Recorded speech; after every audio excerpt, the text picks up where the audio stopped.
Ginger Snaps tackles subjects like suicide, self-harm, menstruation, misogyny, and operates in cis heteronormative frameworks. In consequence, this video will mention these subjects. If these subjects are upsetting, feel free to click on another video or come back in a better headspace.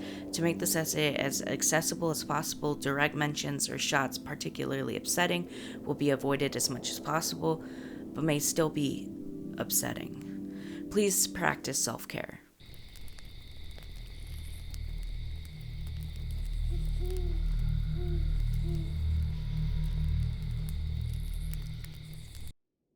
The transmasculine relationship to Ginger Snaps. Ginger Snaps is a year 2000 Canadian horror film starring young horror queen Catherine Isabelle, who's appeared in Hannibal, and Emily Perkins, most known as the superfan character Becky Rosen in Supernatural, introduced in season 5 when they got all meta. The two play sisters Ginger and Bridget, respectively, who run into two major problems: puberty and werewolves. However, while transformation is a major theme of Ginger Snaps, from my perspective, I feel that there was another transformation that Ginger was dealing with, that being neglected and the consequences of not making that connection. Perhaps I'm projecting my own experiences, perhaps the body horror trope is throwing me off, but I wanted to explore the idea that Ginger Snaps could be read from the transmasculine perspective. I want to provide some context on why body horror is so often associated with being trans, so I want to first talk about the meaningful communal attachment to body horror. Historically, trans people have been demonized in the horror genre. Vampires, ghosts, and trans people. These all have held equal scare factor value in horror history. That being said, it was often the first impression and first bit of representation that trans individuals got to see. I wouldn't go as far as to assert that trans people are drawn to body horror for any particular reason, such as whether members of this community like this trope of body horror because they were forced to by representation or out of defiance of the message. And I completely recognize one can just like the trope because it's fun, or entertaining, or just interesting. Body horror for me isn't indicative of so-called evilness or disease or whatever horrible idea that transness is demonized as, but more of an exploration of how important the body is to our individual identities and our emotions.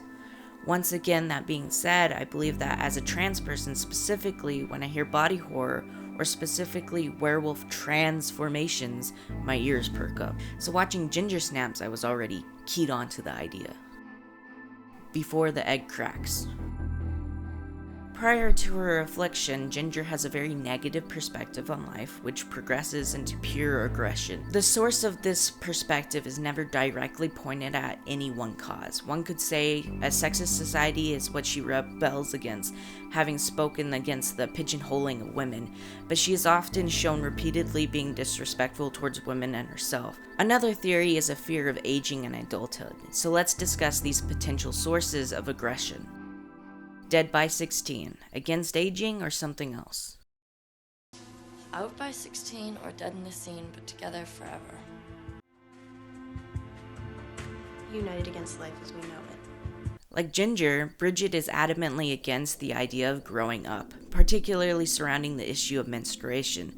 It's a key factor, a designating marker that they focus on that shows age. The Suicide Pact poem the two share, Dead by 16 or Out on the Scene, but Together Forever, puts a childlike view on the marker of womanhood, of adulthood, the year in which you get your license, explore your sexuality, etc., which is complete bunk. But when you aren't that age yet, or haven't passed it by, it becomes the marker of the age. More than that, it is the age most girls finish the brunt of their puberty. I mean, kill yourself to be different. Your own body screws you. However, this dread of aging is never fully addressed. The girls don't share a childlike wonderment and hobbies. They have rather macabre approach on life and are portrayed as knowledgeable and interested in very adult activities such as smoking. Internalized sexism and disgust at menstruation. Can this happen to a normal woman? When the neighborhood werewolf attacks Ginger, it is blamed on her getting a heavy first period, which attracted the creature. What I find interesting is that menstruation attracts bears myth has been debunked. I don't know for certain whether that the truth was bent for comedic effect an apt introduction of the town's werewolf, or a way to test the audience if they believe in this myth, like the sisters do, and the sexist nature of it. I saw this thing once on Bears. Is it a barrel, like, come after a girl on the rag because of the smell? Well, it wasn't a fucking bear. Wasn't any fucking bears anywhere near here.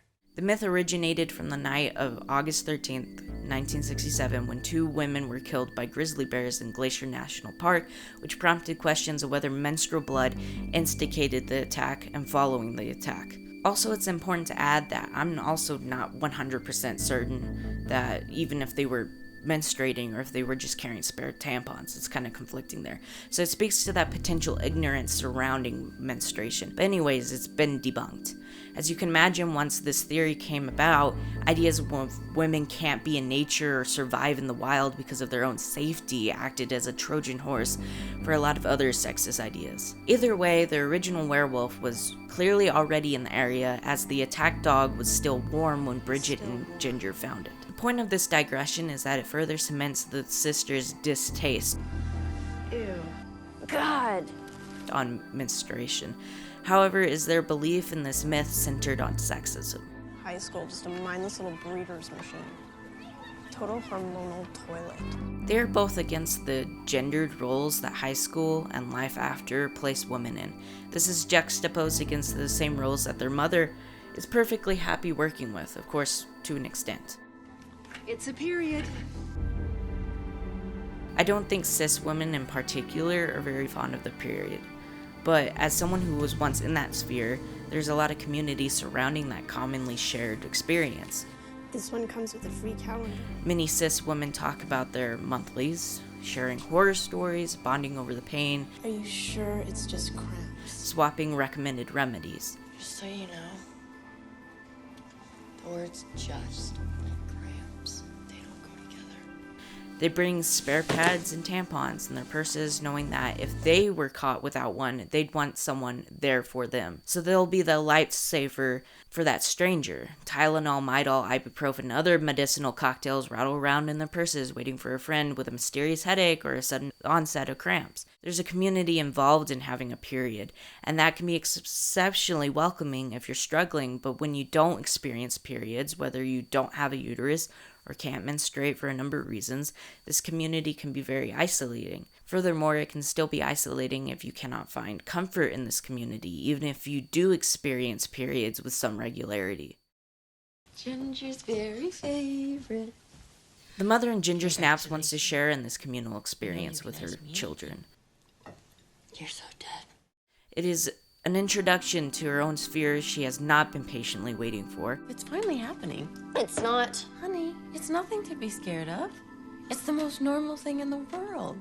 And while it is common for there to be some disgust and embarrassment surrounding that beginning for teens, it is expected for you to eventually become comfortable enough to, speak about it in passing with other menstruators. In further contrast from the sisters, it is clear that Ginger and Bridget's peers should be well aware of menstruation, intimately so, and are likely comfortable with it, at least asking for a pad or a Tylenol without too much panic or revulsion.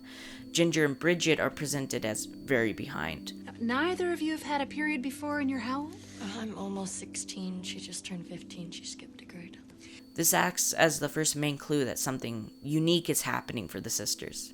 The lycanthropy metaphor, to menstruate is to be a monster. However, Ginger Snaps is more than just a coming-of-age story. The main bit of Ginger Snaps is gleefully comparing menstruation to lycanthropy as a clever and cute double entendre on the curse, which I'm all here for. It's some good content. But when it comes to Ginger Snaps, I was surprised about how it affected me as a transmasc individual. Ginger Snaps isn't the typical portrayal of the werewolf transformation. It focuses a lot of what teenage girls go through as they come of age, beyond the curse. But if I start simping around tampon dispensers and moaning about PMS, just shoot me, okay? Compulsory cis-het normativity in the coming of age. I don't want to speak over other transmasc individuals, especially considering the amount of menstruation talk in this movie, which makes many trans menstruators uncomfortable with being reminded of. And perhaps that's why I have seen more trans women speak on this movie and their connection to Ginger. Of course, as a reminder, this is anecdotal and I cannot determine how much of my experience is true to the reality of Ginger Snaps viewers, specifically trans viewers. That being said, trans women, from what I've seen on Twitter, gleefully same hat the scene where Ginger's having to duct tape her tail during gym class, also the difficulty managing hair removal, and many other examples that are relatable to the trans femme experience as I understand it. However, a shared experience amongst the LGBT community, most specifically the trans community, is compulsory cishet normativity. If gender reveals and cringy onesies aren't an obvious indicator of how intense society is about the expectations of being cisgender and heterosexual, and how early this starts, I don't know what would be louder. Transition starts at any age. Each individual who decides to embark on this journey approaches it differently. Each trans person reaches this decision at various times in their lives, with different wants and needs, with different barriers or opportunities to transition. For some, their first memories are that of wanting to express themselves in a different way other than what they were expected to.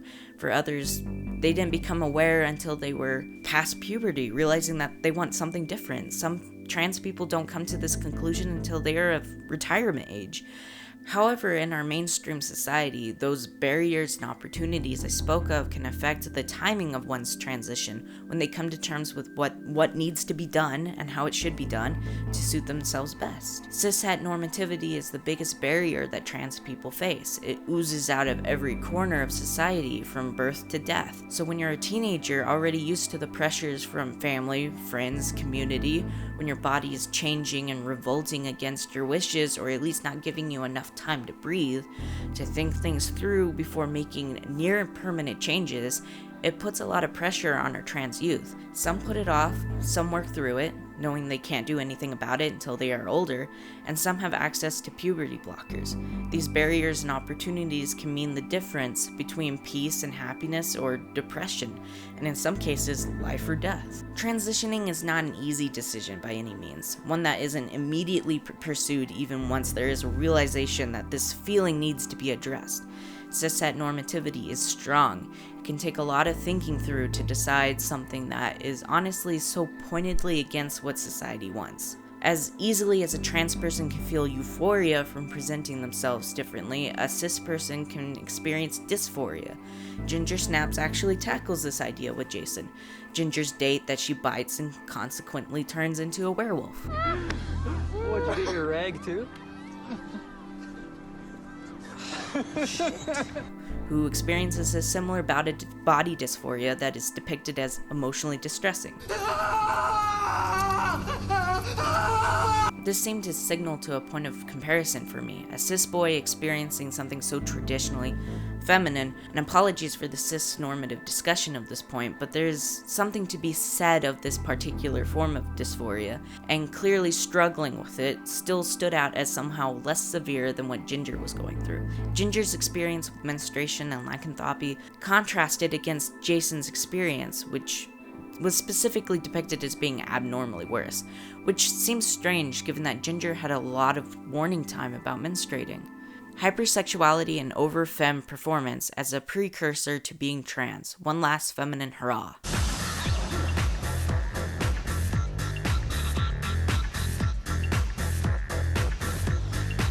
At the start of the movie, Ginger is adamantly against performing femininity and is repulsed by sexuality, maintaining a strong sense of innocence despite her macabre nature.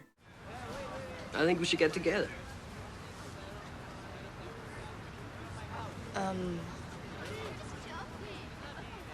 Oh. However, as the story progresses, it becomes clear how easily Ginger is influenced by others and their perception of her. Maybe I like my edge. Or maybe you're just chicken to lose it. She is quickly goaded into doing things that Bridget doesn't approve of, which just days before her attack would have been disgusted at the suggestion. You're doing drugs with guys. Something is definitely wrong with you. Whenever I watch Ginger Snaps, I get a lot of feelings. Ginger reminds me of me, after I learned being trans was a thing. The more I questioned myself, the more I felt I needed to prove myself of my assigned gender. And the further Ginger gets into her werewolf transformation, the more she fights it. I can't have a hairy chest, B. That's fucked. Is it really Ginger? What stands out especially to me is that Ginger is afraid of hormones that would make her butt ugly. I've got weird hairs. So what? That means I've got hormones, and they may make me butt ugly, but they do not make me a monster. It not only indicates that she is concerned about her appearance, but that she finds being a fully developed woman ugly, which again is a strange contradiction and indicator of an inner conflict that she is battling. So is Ginger trans? The first voiced confrontation of how Ginger is acting in terms of gender norms comes rudely from her date. Angry at her sister and angry at herself for changing so rapidly, Ginger is motivated to impulsively hook up with the first guy who paid any attention to her. Ginger and her sister both voiced disgust at this character prior to her transformations with good reason. Hey, can we see the ones at Ginger again? He is shown to be objectifying and womanizing, outright rude to Bridgette for not being attractive to him, and manipulative of Ginger once he realizes that she is worthy of his attention. This hookup session with Jason is revealing as he confronts Ginger with an interesting question. Who's the guy? While this is a rhetorical question used to goad/force Ginger into letting Jason take the lead, Ginger responds with aggression. Ginger interprets this inner conflict as a need for violence. I get this ache, and I thought it was for sex, but it's to tear everything into fucking pieces. Though while her werewolf affliction is clearly the propellant for this violence, and Jason's general douchebaggery, it is important to note that her aggression in this particular scene was instigated by her being called a guy. Who's the guy here? Huh? Who's the fucking guy here? While this could be interpreted as misgendering that she is repulsed by, it could also be interpreted as the first introduction to the answer to her inner conflict and her swift dismissal of it out of fear. Being lost in one's body is rage-inducing, without question.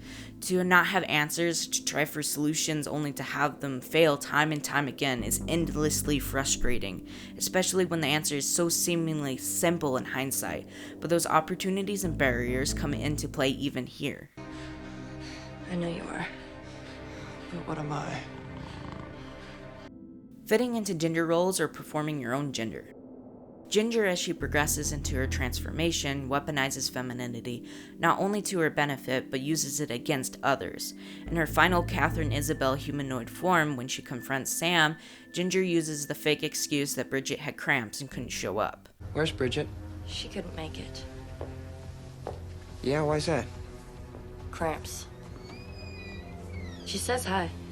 In this, Ginger isolates herself from femininity as something thrust upon her rather than intrinsically a part of herself. However, Ginger is not always depicted as a burden for other characters. While we question Ginger's gendered journey, I want to pause and take some time to look at other characters and how their own gender contributes to the story. The mom. God, I hate our gene pool. Their mother is depicted as the epitome of society's idea of a woman. She is a homemaker through and through. She decorates, crafts, bakes, makes corny jokes, and moms hard. But what's interesting about her character is that the so-called enemy that is their mother becomes Ginger and Bridgette's best ally. When the father finds the fingers in the lawn, he yells in disgust and freaks out. The mom, however, calms him down and convinces him that they are fake props. She then puts the fingers in a Tupperware tub and looks distraught. She knows what the girls were involved in at this point, potentially as early as she sees the fingers in the yard, perhaps lying to the dad to get them off their case. But in this scene, it's certain that she knows that her girls were involved with the missing schoolgirl's disappearance. Ginger and Bridgette underestimate their mother, assuming she wouldn't understand or help or even catch on. To them, she's dismissed as just a housewife. Bridget, I'm so glad you asked. Their mother in the next scene confirms her suspicions by digging up the body buried in their old playhouse, which is telling of her relationship with her girls. It indicates that she is close enough to them that she could easily predict where they would hide a body. Then once again, going against her perfect, clueless, suburban mom appearance, she goes ride or die for her girls. Get in the van.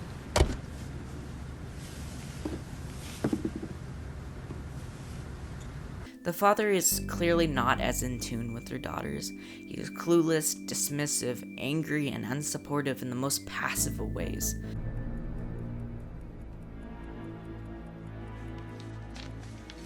I think they're up to something. They're just being normal teenage girls. And why are they suddenly so interested in what you have to say? Stay in your own little world, Henry. This one just confuses you. Well, duh. But does he do anything? Does he have the wherewithal to confront them, or more daringly support them in this, as chaotic and hectic as it is, unquestioningly? I want to know what's going on. It is apparent that he doesn't even have the ability to adult enough to be, as a parent, hear that his daughter is menstruating. Little girl's a young woman now. Which he should have been prepared to hear about, seeing as he has a wife, and he has known about his two girls, presumably since their birth. It was going to happen. Yeah, we're eating. And while the girls support his dismissal of the subject, it just further points to their permitted immaturity at the topic. Before I go on this tangent any further, I do want to pop in another small digression to say that the mom's costume is positively dripping with dog imagery. And I think it's funny to think that it's a subtle way to show how supported she would be with Ginger's transformation.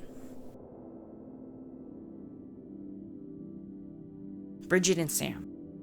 Besides Sam, the men of Ginger Snaps are disappointing. Okay, so the tangent is back, but it is to emphasize that this father in this movie is a passive figure having no effect one way or another how the girls act or feel. The other main male character is Jason, who's depicted as a womanizer, using women for his gain and dismissing the rest. But Sam, the drug-dealing gardener, surprises Bridget and the audience. Sam acts as the only positive masculine representation that gains respect from the sisters. Understand?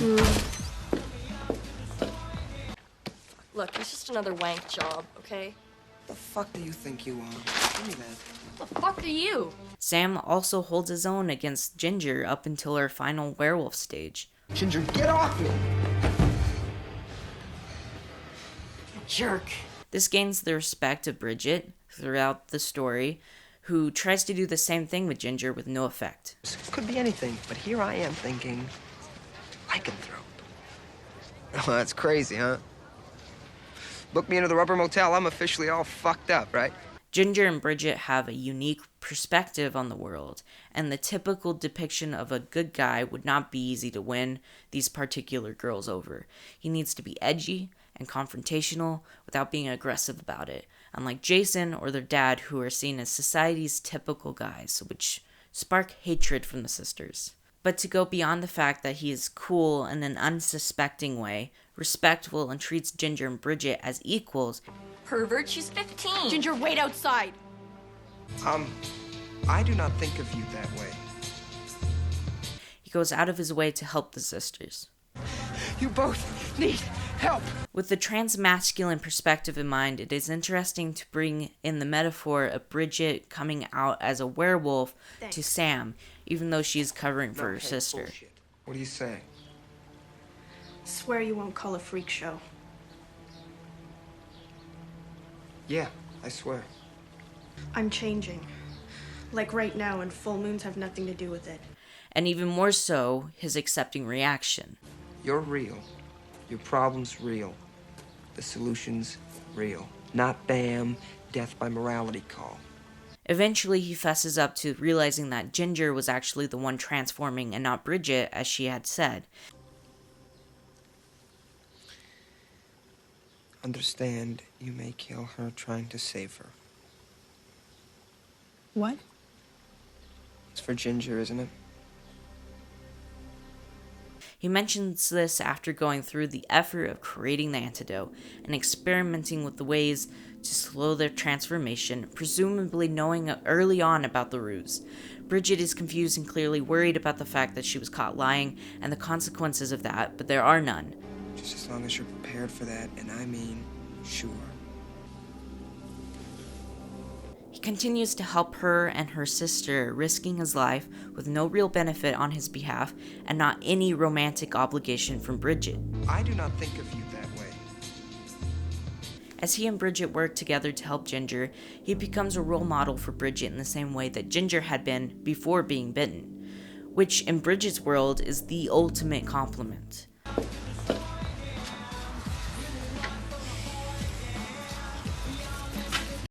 The true center of Ginger Snaps, Bridget. Ginger is not the only one who reminds me of my younger self. The younger sister, Bridget, reminds me a lot of how I grew up. I too had bad long hair, hated everyone, goth but afraid of eyeliner, generally awkward and grasping for escape. But the key reason why I relate to Bridget is that I too was molding my personality on anyone that was desperately fighting against the repulsive normalcy of life. You just do whatever she wants you to. You always have. I really wish you'd start thinking more for yourself. But as Ginger transforms and becomes more and more isolated in her experience, Bridget also comes into herself. Don't wuss out now. See, it's easy for you. You don't care. The thing about this interaction is that while the two are both darkly close, there is a distance there, a gap that doesn't make them completely one. In the end, while Bridget loves her sister, she determines that she doesn't want this path, to follow Ginger anymore.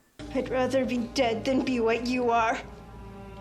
Because of this expressed individuality, this severance as Ginger's mini-me, Sam is so horrified of how Bridget decides, without telling him, how she will lure Ginger back to the house in the monk's hood. Bridget, don't. Infecting herself with Ginger's werewolf blood.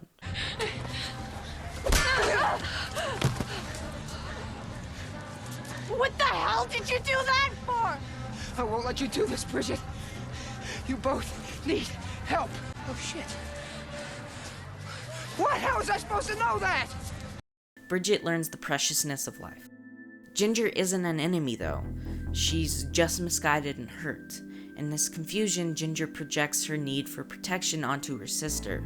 Ginger wants her sister back, but things aren't going to be the same. Anything you want. And so she fluctuates rapidly between wanting to impress and protect Bridget and pushing her away. Leave him alone! Ginger, stop! He hasn't done anything!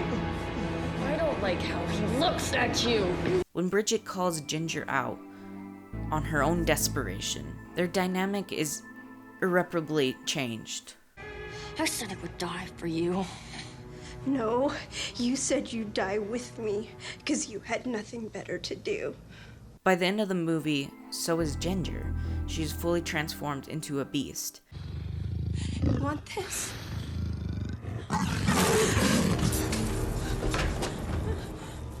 I'm not dying in this room with you!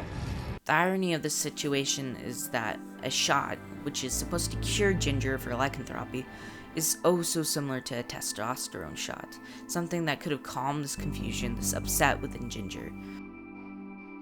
Ultimately, the shot is too late. Ginger dies a werewolf and Bridget is left alone.